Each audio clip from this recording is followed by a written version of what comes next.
Bien chicos, ahora vamos a ver la hemorragia de segunda mitad del embarazo. ¿Ya? La hemorragia de segunda mitad del embarazo tiene como principal causa, si nos preguntaran, la causa más frecuente es placenta previa. ¿Y a qué nos referimos cuando hablamos de placenta previa? Viene a ser una inserción anómala de la placenta. ¿A qué nivel? A nivel del segmento uterino inferior. De tal manera que tenemos grados de placenta previa. ¿Ya?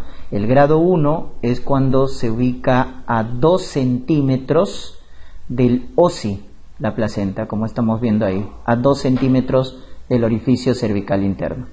Cuando se ubica, y esa recibe el nombre de inserción baja, ¿ya? Placenta de inserción baja, cuando está a 2 centímetros, grado 1. Grado 2, cuando se encuentra al borde del OSI. Entonces, cuando se encuentra al borde del OSI, le vamos a llamar placenta previa marginal, porque está al margen.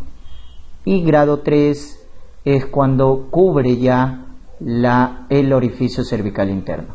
Y el grado 4 también lo cubre. La diferencia es que el 3 lo cubre de forma parcial y el 4 lo cubre de forma total. Por eso al 3 y al 4 le llamamos oclusiva, y al 1 y al 2 le llamamos no oclusiva. ¿Estamos? Muy bien. ¿Cuál de estas es la más frecuente? La grado 4. La placenta previa, grado 4, o sea, la total, es la más frecuente. ¿Cuál es el principal factor de riesgo? Cirugía, porque la cicatriz de esa cirugía va a permitir la inserción anómala. Por eso a la cabeza está cesareada anterior.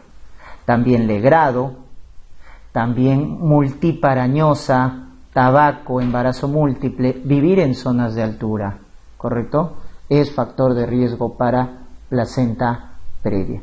Y en la clínica que nos han preguntado, ahí está el caso clínico típico, sangrado en una paciente. Recuerden que el diagnóstico de placenta previa se hace a partir de las 30 semanas, porque antes de las 30 semanas tenemos la llamada migración placentaria. Por lo tanto, a partir de las 30 semanas les dicen sangrado rojo rutilante, variable, repetitivo, que se autolimita. Es en realidad un sangrado benigno, entre comillas. No ningún sangrado es benigno, pero lo vamos a llamar así, ¿para qué? Porque nos tenemos que acordar que va sin dolor, porque el útero está relajado. Y no hay afectación fetal en la mayoría de los casos. Es decir, no hay sufrimiento fetal. Entonces, un sangrado indoloro y el feto está bien. Esa es la clínica de placenta previa. Recuerden que debido a que la placenta previa es la causa más frecuente, en la hemorragia de segunda mitad está contraindicado el tacto vaginal. No se debe hacer tacto cuando hay una hemorragia de segunda mitad del embarazo, porque podemos inducir mayor sangrado si es que se trata de una placenta previa. Muy bien, ¿cómo localizamos a la placenta? Con ecografía transvaginal. La ecografía transvaginal es la prueba confirmatoria, porque nos va a localizar a las placentas, sobre todo a las placentas anteriores.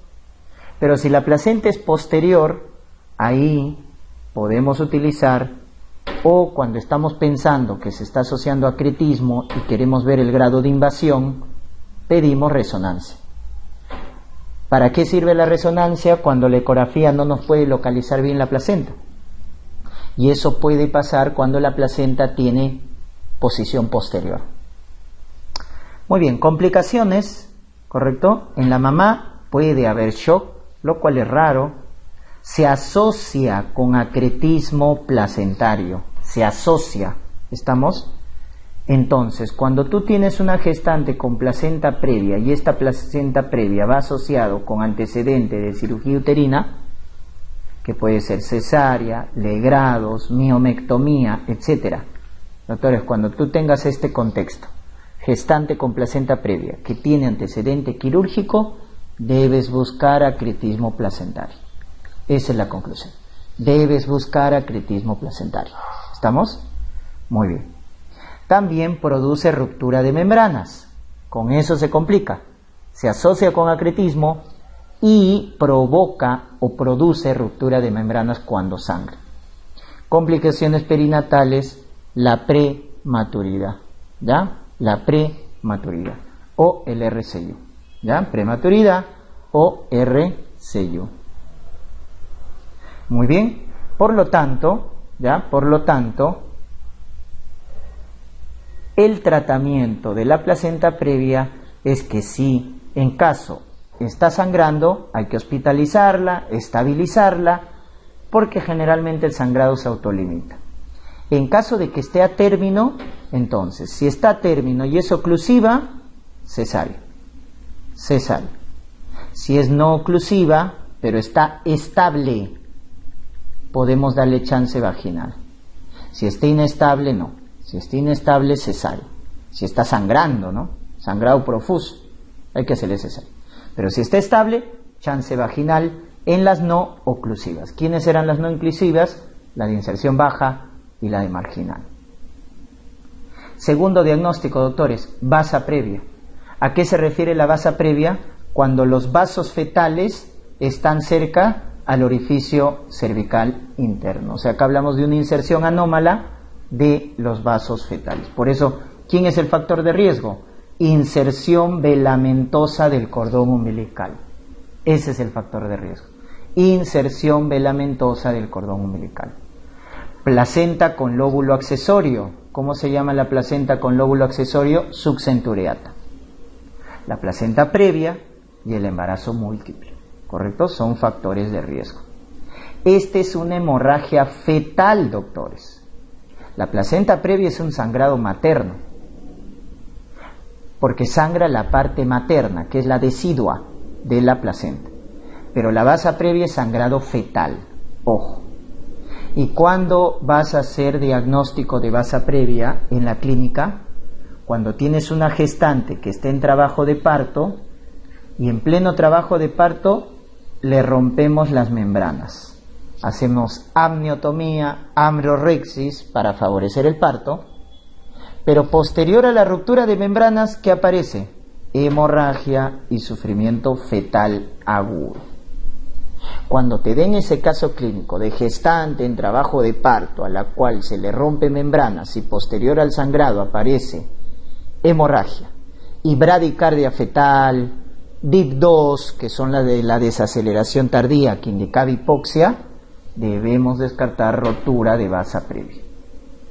¿Con qué confirmamos? Doppler color, ¿no es cierto?, a partir de las 18 semanas, pero ya cuando hacemos el diagnóstico, obviamente, como hay sufrimiento fetal, la conducta es cesárea de emergencia. Cesárea de emergencia. Esta es la hemorragia fetal, acuérdense. Luego tenemos la que sí va con ciertas complicaciones graves. Las dos hemorragias que sí llegan a complicarse de forma grave es el desprendimiento prematuro de placenta, también llamado abrupto placentario, o la rotura uterina. En el caso del desprendimiento prematuro de placenta, el factor de riesgo más frecuente o la causa más frecuente es idiopático. Pero si me preguntan cuál es el factor de riesgo que se identifica en la mayoría de los casos, los estados hipertensivos. En este caso, la preeclampsia, ¿correcto? También se asocia con la multiparidad añosa, mujer adulta mayor con múltiples partos, igual que placenta previa, multípara añosa.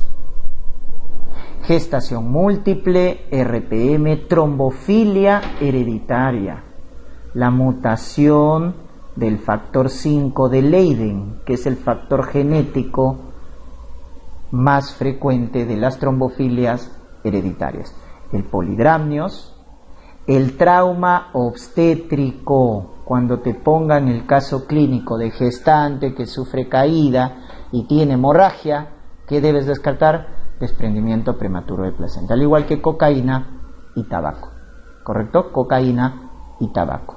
Doctores, el diagnóstico de DPP es clínico. Acá no necesito ecografía, pruebas, no. El diagnóstico es clínico. Es una gestante que tiene sangrado rojo oscuro escaso, pero de inicio brusco, que va asociado a dolor abdominal. Esa es la clínica más frecuente. Hemorragia con dolor. ¿Y por qué tiene dolor?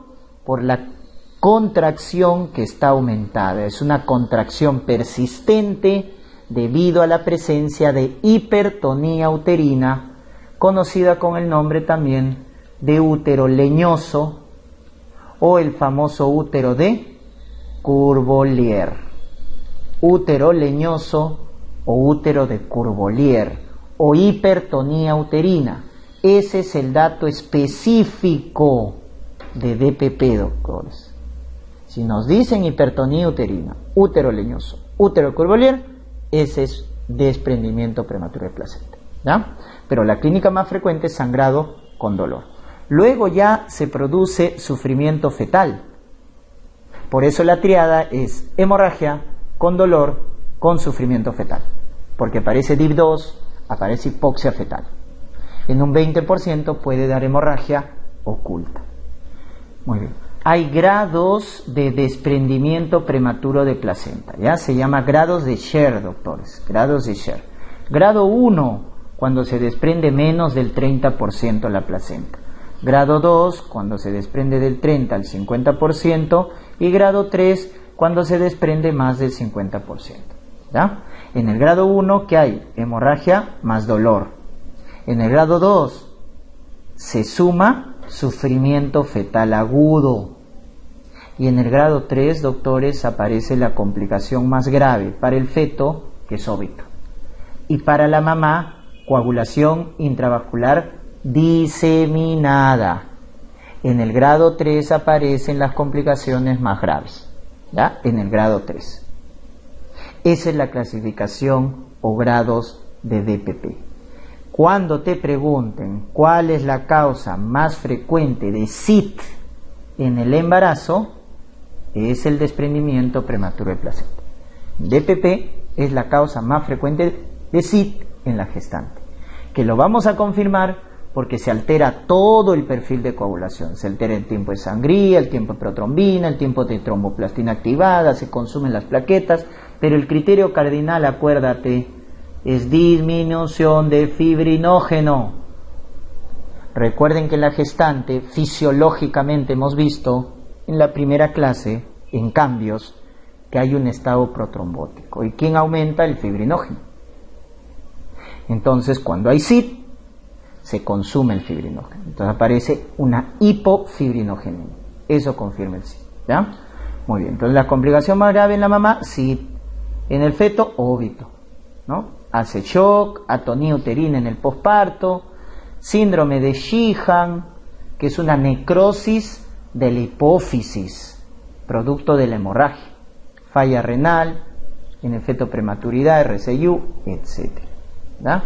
Tratamiento cesárea de emergencia, porque va con sufrimiento fetal. Muy bien, si ya se murió el feto, ya no, se hace inducción del trabajo de parto. Si hay óbito, inducción del trabajo de parto. Muy bien. Y el último es la rotura uterina.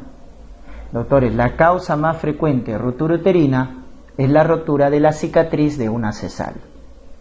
Es por eso que si una gestante tiene, ¿no es cierto? Si una gestante tiene 2 o más cesáreas segmentarias o una cesárea corporal o una cesárea segmentaria pero menos de 2 años, doctores, en estos casos está contraindicado el parto vaginal, porque hay alto riesgo de rotura.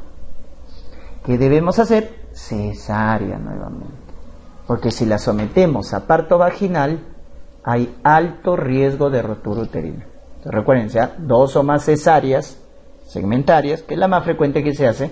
Si no te dicen nada, asume que es segmentaria. Una corporal o una segmentaria, pero que tiene menos de 2 años. Pues ahí ya está contraindicado el parto vaginal, porque hay riesgo de rotura. Entonces justamente pasa eso, ¿no? Si a una gestante la sometemos a parto vaginal cuando tiene factores de rotura, entonces el útero se rompe. Cicatriz de una cesárea, miomectomía, legrados, mucha inducción del trabajo de parto. Le pasamos mucha oxitocina, le pasamos mucho misoprostol, entonces se induce una hipertonía y eso también puede generar rotura. En el DPP, por ejemplo, en el DPP la hipertonía es tan intensa que al final rompe el útero. ¿Te das cuenta? Rompe el útero. Hay dos momentos, la ruptura inminente y la ruptura consumada. La inminente es antes de que se rompa. Entonces acá vamos a tener, por ejemplo, cuando la ruptura es inminente, vamos a tener esto, ojo, hipertonía uterina. Pero el que te va a dar el dato es esto, la formación del anillo de Van, que es una distensión a nivel del segmento uterino inferior. O el signo de Frommel, que viene a ser la palpación de los parametrios de forma tensa. Parametrios tensos, anillo de Van, ruptura inminente. El útero se va a romper. El útero se va a romper. Y consumada cuando ya se rompe. Y ahí ya va a aparecer el dato cardinal. La hipotonía, porque cesan las contracciones uterinas. Cuando ya se termina de romper, hay una hipotonía o cesan las contracciones uterinas. Con dolor severo, porque se ha roto una víscera, sufrimiento fetal, shock, o las partes fetales se palpan fácil, como si estuviera debajo de la piel el feto, o presentación alta. Todos esos datos se ven en la ruptura consumada. Desaparecen las contracciones, el feto se palpa fácil, se eleva la presentación, la madre está en shock, el feto en sufrimiento fetal. ¿Ya? ¿Qué debemos hacer en una ruptura inminente? Cesárea de emergencia, ¿no? Cesárea de emergencia. Y en una ruptura consumada, igual, ¿no? Cesárea de emergencia. Ya se rompió y hay que obviamente reparar la lesión, ¿no? Reparar la lesión. Entonces, cuando nos hablen de una hemorragia, doctores, de segunda mitad del embarazo, lo primero que debes preguntar es si duele o no duele. Entonces, tenemos el indoloro y el doloroso. Y en el caso del indoloro, el más frecuente es placenta previa, cuyo factor de riesgo más importante es cesárea anterior, ¿no es cierto? El otro diagnóstico diferencial es vasa previa, cuyo principal factor de riesgo es inserción velamentosa del cordón umbilical. Estamos haciendo un resumen, ¿correcto? Y en el caso de dolor, tenemos, si la hemorragia duele, es un desprendimiento prematuro de placenta o una rotura uterina. En DPP, el principal factor que se reconoce es preeclampsia, y en la rotura uterina, la cicatriz de una cirugía. En este caso, una cesárea anterior también. Muy bien. Y en la clínica, ¿cómo vas a diferenciar? Entonces, la placenta previa es un sangrado indoloro y el feto está bien, el útero está blando. En cambio, en la vasa previa hay sufrimiento fetal.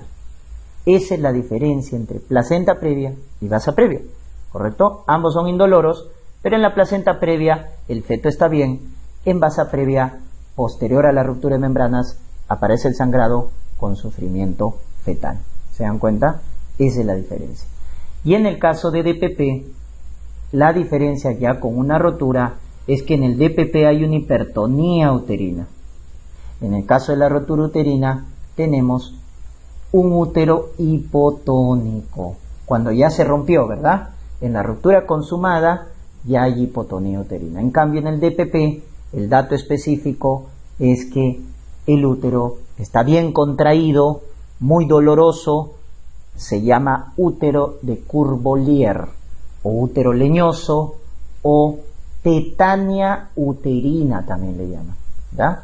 En ambos casos hay sufrimiento fetal. Entonces ahí no hay diferencia. En ambos casos hay sufrimiento fetal, en ambos casos la mamá, en el caso del DPP, se puede complicar con SID. Dicho sea de paso, la coagulación intravascular diseminada tiene como principal causa DPP, y en el caso de rotura uterina, el sangrado es severo y la mamá se complica con un shock hipovolémico, ¿ya? Ese es el algoritmo para que rápidamente reconozcas las principales causas de hemorragia de segunda mitad del embarazo. ¿De, doctores?